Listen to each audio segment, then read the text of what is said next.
ಈಗ ನಾಸ್ತಿಕವಾದ ಮತ್ತು ಆಸ್ತಿಕವಾದ ಎಡ ಮತ್ತು ಬಲ ಸಿದ್ಧಾಂತದ ನಡುವೆ ನಿಮಗೆ ಯಾವ ವಾದ ಸೂಕ್ತ ಅಂತ ಅನಿಸುತ್ತೆ ನಿಮಗೆ? ಅದ್ರಿ ಮೊದಲು ನಾವೆಲ್ಲ ಭಾಳ ರಾಮಾಯಣ ಮಹಾಭಾರತ ಎಲ್ಲ ಓದಿ ಅಂಬುಲಿ ಮಾಮ ಅಂತ ಹಳೆ ಕಾಲದಲ್ಲಿ ಒಂದು ಇದು ವೀಕ್ಲಿ ಚಂದಮಾಮ ಹಾಂ, ಅದಕ್ಕೆ ತಮಿಳಲ್ಲಿ ಅಂಬುಲಿ ಮಾಮ ಅಂತ ಹೆಸರದು. ಡ್ರಾಯಿಂಗ್ಸ್ ಎಲ್ಲ ಭಾಳ ಚೆನ್ನಾಗಿರ್ತದೆ, ಅದ್ಭುತವಾಗಿತ್ತು, ಚೆನ್ನಾಗಿರ್ತದೆ. ಹಾಂ, ಅದೆಲ್ಲ ನಾವು ಓದೋರು.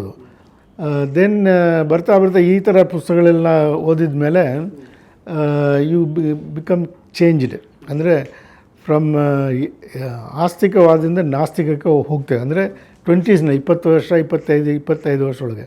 ಅದಾದಮೇಲೆ ಮೋರ್ ಮೆಚ್ಯೂರಿಟಿ ಆದಮೇಲೆ ಅಗ್ನಾಸ್ಟಿಸಿಸಮ್ ಅಂತ ಹೇಳ್ತೇವೆ. ಅಂದರೆ ಬರ್ಟ್ರಂಡ್ ರಸಲ್ ಅಂತೆಲ್ಲ ಇದ್ದಾರೆ. ಅವರು ಎಸ್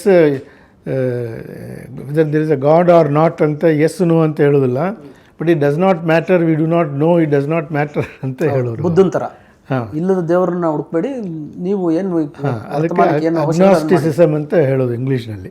ಸೊ ಅದೆಲ್ಲ ನಾವು ಕೊನೆಗೆ ಅಗ್ನಾಸ್ಟಿಸ್ ಅಂತ ಆಗ್ತೇವೆ, ಕನ್ಫರ್ಮ್ಡ್ ಅಗ್ನಾಸ್ಟಿಕ್ ಅಂತ. ಅಂದರೆ ಟೆಂಪಲ್ಗೆಲ್ಲ ಹೋಗೋದಿಲ್ಲ, ಹೋಗ್ತೇವೆ but not for praying, pray ಮಾಡೋದಿಲ್ಲ. ಈಗ ಒಂದು ಡೈರೆಕ್ಟ್ ವಿಷಯ ಕೇಂದ್ರಕ್ಕೆ ಬಂದ್ಬಿಡೋಣ.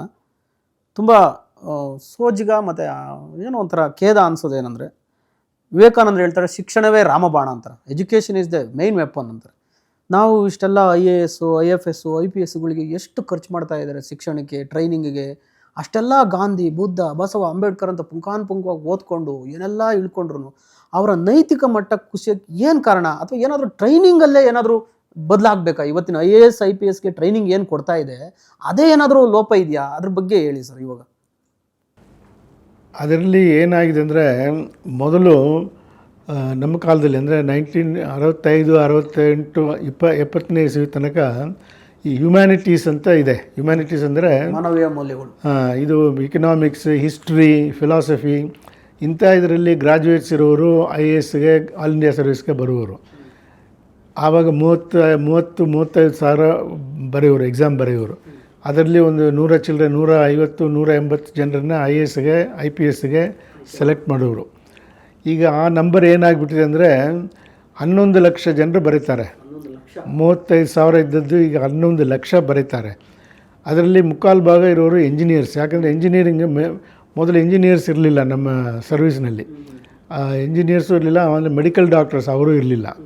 ಈಗ ಮುಕ್ಕಾಲು ಭಾಗ ಇಂಜಿನಿಯರ್ಸ್ ಆ್ಯಂಡ್ ಮೆಡಿಕಲ್ ಹೆಚ್ಚಿಗೆ ಇಲ್ಲ, ಬಟ್ ಇಂಜಿನಿಯರ್ಸ್ 70% ಇಂಜಿನಿಯರ್ಸೇ ಬರ್ತಾರೆ.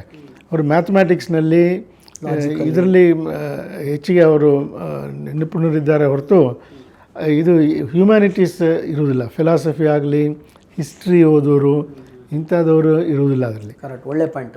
ಹಾಂ, ಸೊ ಅವ್ರಿಗೆ ಏನಾಗ್ತದೆ, ದಟ್ ಮೊದಲಿಂದೇ ಒಂದು ಬೆಂಟ್ ಆಫ್ ಮೈಂಡ್ ಬೇಕಾಗ್ತದೆ, ಒಂದು ಕಮಿಟ್ಮೆಂಟ್ ಬೇಕಾಗ್ತದೆ. ಫಿಲಾಸಫಿ ಮೇಲೆ ಹೋಗ್ತದೆ ಅದು.